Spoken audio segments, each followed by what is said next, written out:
물론 여긴 국민 라디오.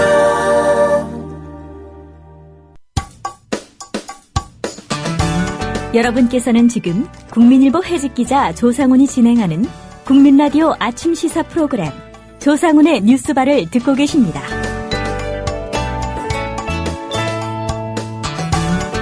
네, 730 재보선이 하루 앞으로 다가왔습니다. 세월호 참사와 관련한 민심이 얼마나 반영될지, 야권 단일화에 대한 유권자들의 판단은 어떻게 될지, 또 한국 전국 구도에 어떤 영향을 미칠지 등 관전 포인트가 많은 선거이기도 합니다.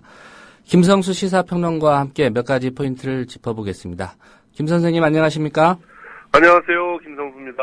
예. 우선 각 정당별로 자체 판서 분석 결과가 조금씩 차이는 있는 것 같기도 하고요. 또, 예. 여러 여론 전문가라든가 정치 전문가들도 각기 좀 다른 그런 예측들을 내놓고 있습니다. 김 선생님이 보시기에 전국 15개 선거구, 현재 구도 어떻게 보고 계십니까? 대략 한 8대7 정도가 되지 않겠는가, 이렇게 예. 보고 있습니다. 새누리당이 8개 정도를 가져갈 것 같고요. 새정치민주연합을 포함한 야권에서 7석 정도를 가져가지 않을까 이렇게 조심스럽게 보고 있는데, 실제로 확실하게 안정적이다라고 말할 수 있는 곳은 예. 새누리당이 전체 중에서 한 6곳 정도가 확실하게 안정적이고, 그리고 새정치민주연합 쪽에서는 4곳 정도가 확실하게 안정적이라고 볼 수가 있고요. 그리고 예. 나머지 5곳이 초박빙입니다. 그렇기 때문에 이 초박빙이라고 하는 건 여러 가지 변수에 의해서 판가름이 날 수 있는데요. 그러다 보니까 지금 막판의 선거가 네거티브로 치달아가고 있고, 또 몸싸움까지 일어나는 그런 선거 운동 시의 불상사까지 이제 벌어지고 있는데요. 예. 이런 것들이 모두 다 이런 초박빙의 판세를 뒤집어 보려고 하는 그런 노력들에서부터 나온다고 볼 수 있겠습니다. 예. 여당에서는 경제 활성화를 위해서는 안정 의석이 필요하다 이런 주장하고 있고요. 야권 네. 같은 경우 세월호 사고 수습에 무능한 정권 심판해야 된다 이런 주장하고 있습니다. 네. 어느 쪽 주장이 더 유권자들의 마음을 살 것으로 보십니까? 논리적으로는 경제 활성화를 위해서는 안정적 의석이 필요하다는 말 맞겠죠. 그렇지만 우리나라에서 경제가 가장 활성화됐을 때, 그리고 가장 좋은 성적을 보였을 때는 사실 여소야대였던 그런 구조였습니다. 예. 그러니까 이 경제라고 하는 것은 정확한 방향 설정과, 그리고 또 정확한 지원, 그리고 왕성한 그런 여타의 투자 여건들이 이렇게 마련이 돼야 경제들이 활성화되는 것인데, 그런 부분에서는 지금 이미 국민들이 현명한 판단들을 하고 있는 것 같고요.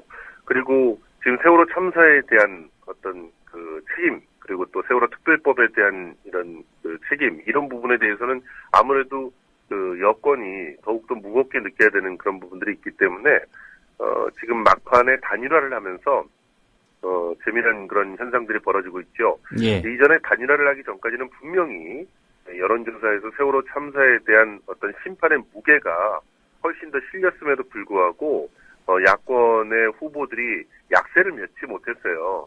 왜 이런 현상들이 벌어졌냐면 참사에 대한 어떤 책임을 묻고 싶어도 선거를 통해서 물을 수 없는 형국이 만들어진다고 국민들이 생각했기 때문입니다. 그러니까 내가 분명히 찍을 만한 사람을 찍어서, 혹은 내가 어떤 투표 행위를 통해 가지고 여권에 대한 어떤 심판을 해보고 싶다라는 마음이 있어도, 예. 후보들이 난립하고 있는 상황에서는 심정적으로 그럴 수 없겠구나 하고 생각을 한다는 것이죠. 그런데 막판에 단일화가 이루어지면서 이제는 정확한 표적이 생겼다. 그래서 이 표적지가 생겼기 때문에 그 아래로 표가 몰리는 그런 현상들이 벌어지고 있는데요. 예. 이런 현상을 보면서 또 여권 지지층들은 또 그 표 결집을 하게 됩니다. 이렇게 되면서 이제 결과적으로는 초박등의 양상으로 달려가게 되는 것이죠. 그래서 지금 현재 그 선거의 막판 흐름은 세월호 참사를 책임을 묻겠다라고 하는 그런 흐름으로 이어져 가고 있고, 그것이 너무나 짧은 시간 안에서 얼마나 많은 그런 후반에 스포트를 할 수 있는가, 그것이 결과적으로 모든 것을 결정할 수 있을 거라고 봅니다. 예. 그 야권 후보 단일화 3곳 정도에서 이루어졌습니다. 서울 동작을하고 경기 수원병, 수원정인데 예. 좀 너무 늦게 이루어졌다 이렇게 보십니까? 너무 늦 늦었죠. 예. 사실 이번에 야권이 만약에 선거에서 패배한다면 명백하게 되돌아보아야 될 점들이 있는데 분명히 우리가 선거구제를 소선거구제를 선택하고 있지 않습니까? 예. 소선거구제를 선택하고 있는 곳에서는 사실상 민심이 다양하게 반영되기가 굉장히 어렵습니다. 한 사람이 정말 한 표라도 더 얻으면 무조건 이겨버리는 그러니까 모든 걸 얻거나 그다음 모든 걸 잃는 이런 형식의 선거제도 안에서는 선거가 진행되기 전에 미리미리 어떤 정치적인 뚜렷한 목표를 갖고 있는 사람들이라고 한다면 연대를 할 수가 있는 것이거든요. 예. 그런데 이것을 언론과 여권에서는 계속적으로 야합으로 몰아가고 있는데 이거는 소선거구제를 선택하고 있는 상황에서는 어쩔 수 없이 나타날 수밖에 없는 그런 현상이에요. 그렇기 때문에 선거구 제도를 바꾸던가 아니면은 이 연대에 대해서 좀 더 다양한 유연한 그런 태도를 갖거나 둘 중에 하나를 선택해야 되는데 우리는 굉장히 모순된 그런 경향들을 보여주고 있거든요. 예. 정당 정치라고 하는 것은 자기의 정책들을 책임 있게 정해져 있는 그리고 허락되어 있는 그런 판세 안에서 실현을 하는 것이지 선거 때 연대를 한다고 해서 정당 정치를 포기한다 이런 것들은 사실 논리적으로 맞지 않는 그런 얘기입니다. 그렇기 때문에 초반에 이런 쓸데없는 어떻게 보면은 쓸데없다고 보여지는 그런 논리 싸움에서 명분만 따지다 보니까 실리를 잃어버린 그런 시간들이 있었죠. 그렇게 되면서 결과적으로 민심도 제대로 반영하지 못하고 세월호 참사를 심판하려고 하는 그런 어떤 흐름들을 제대로 만들어내지 못했다고 봅니다. 예. 8대7 정도로 새누리당의 우세를 예상하셨는데 예. 여야 각 정당 입장에서 본다면 어느 정도가 그래도 본인들이 이겼다 이렇게 주장할 수 있는 선이라고 보십니까? 여권에서는 9곳 정도를 가져가야 승리했다고 볼 수가 있겠고요. 예. 야권에서는 8곳 정도를 가져와야 승리를 했다고 볼 수 있겠습니다. 그러니까 지금 초박빙에 있는 곳들에서 치열한 그런 다툼들이 벌어지고 있는 것인데요. 지금 여권에서는 9곳을 얻지 못한다면 확실하게 전국의 주도권을 가지기가 조금 어려워지는 상황들이 마련이 됩니다. 예. 물론 과반수는 유지를 하겠지만 그 과반수라고 하는 것이 굉장히 불안한 과반수가 되거든요. 그래서 실제로 하나의 이탈표도 나오면 안 되는 그런 상황들이 만들어집니다. 한 8곳 정도만 가져간다거나 했을 때는 그러기 때문에 9곳 이상을 가져가려고 하는 그런 노력들을 할 것이고요. 또 야권에서는 과반수를 무너뜨린다면 가장 좋겠죠. 그렇지만 그렇게 되기는 지금 이미 물 건너간 것 같고요. 그 상황 안에서 자신들이 충분히 구도상에서 이번 선거에 50% 이상을 가져갔다 이렇게 말할 수 있어야 그래야 승리를 얘기할 수 있지 않을까. 가장 애매한 것이 제가 예상하는 여 8곳, 야 7곳인데요. 예. 이렇게 되면 서로가 승리를 주장할 수 있는 그런 상황이 또 돼서 어떻게 보면은 지방선거 때와 비슷한 그런 양태가 벌어질 가능성이 있습니다. 예. 서울 동작을을 한번 살펴보겠습니다. 이게 선거 막판에 좀 분위기가 혼탁해지는 거 아니냐 이런 지적들이 있습니다. 특히 지금 고소고발 상황까지 간 상황인데요. 이게 표심에 좀 영향을 미칠까요? 당연히 미치겠죠. 이러한 네거티브로 치달아가는 그런 모습들은 분명히 표심에 어떤 형태든 작용을 하게 됩니다. 그렇기 때문에 막판으로 가면 갈수록 손쉬운 유혹에 빠지게 되는 거거든요. 네거티브를 해서라도 뭔가 승기를 잡아보겠다 이런 유혹에 빠지게 되는데 지금 현재 진실 공방이 벌어지고 있습니다.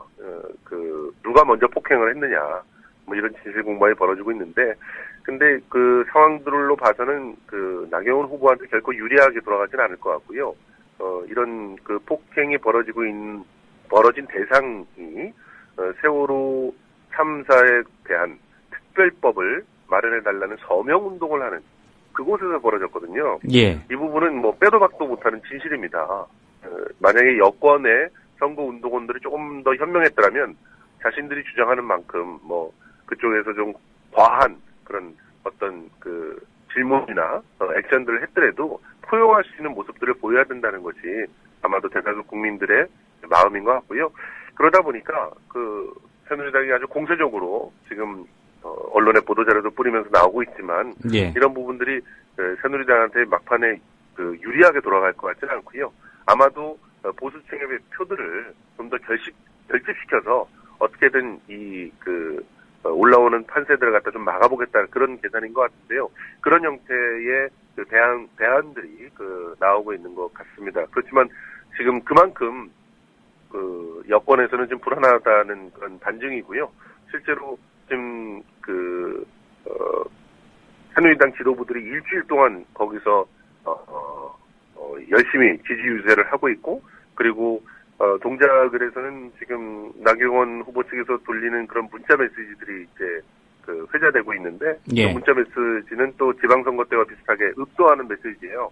그런 메시지들이라면은 굉장히 이번 판세가 어렵게 가고 있기 때문에 그런 게 아닌가.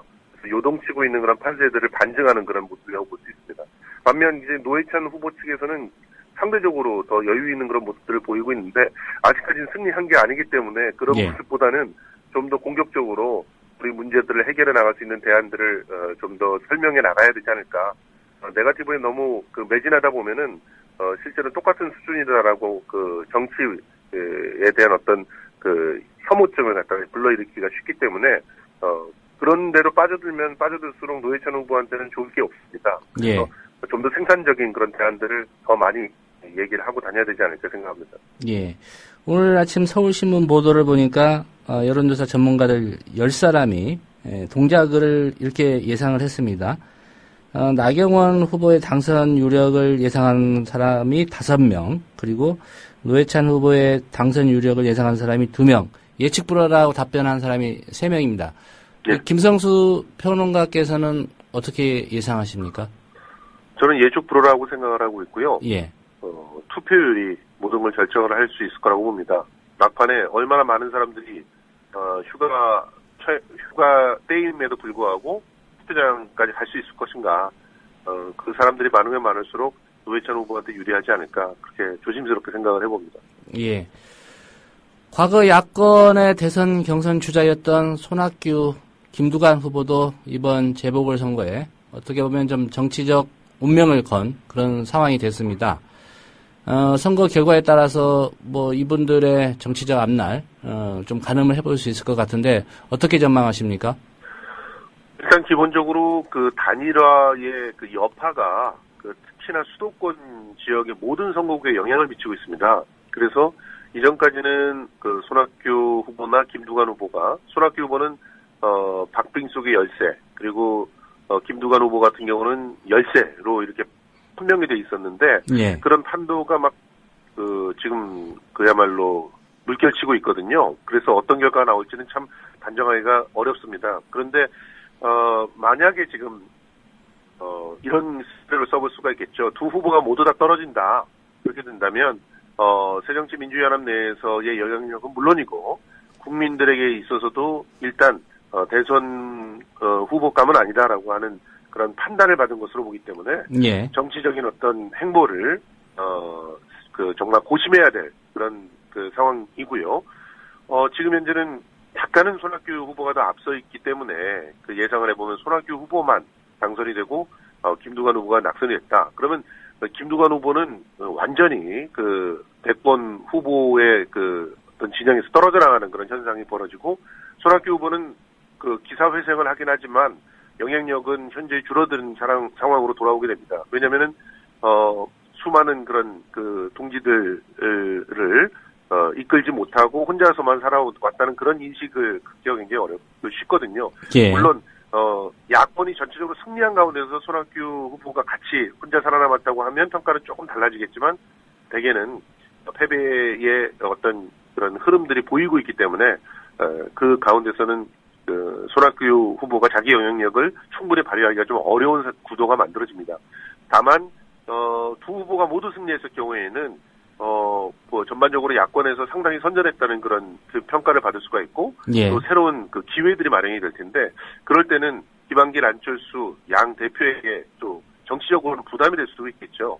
그러니까 어떻게 보면은 이번 보궐선거에서 김한길의 선택은 혹시라도 당내에서 자신의 어떤 정치적인 맞수들을 제거하는 데 효율적인 방법을 선택한 게 아닌가 그런 조심스러운 분석도 나오고 있는데요. 예. 어떻게 보면은 그런 그 어떤 정치적인 계산들보다도 민심이 어딘가를 먼저 봐야지 야권은 그 대표들의 영향력이 커진다는 점 이런 점들을 좀 기억을 했으면 좋겠습니다. 실제로 예. 중요한 건 야권에서는 민심을 얻지 않고는 아무것도 할 수 없다는 것이거든요. 예. 일단 내일 선거 결과를 보고 또 다시 판단해 봐야 될 것 같습니다. 오늘 말씀 잘 들었습니다. 고맙습니다. 네. 김성수 시사평론가와 함께 내일로 다가온 730 재보선 얘기 나눠봤습니다. 국민 라디오 지지하는 4가지 방법 아시나요? 다운로드하기, 별점 주기, 댓글 달기, 구독하기. 국민 라디오를 보다 많은 이들에게 전할 수 있는 가장 손쉬운 방법. 다운로드하기, 별점 주기, 댓글 달기, 구독하기. 잊지 마세요. 다운로드하기, 별점 주기, 댓글 달기, 구독하기.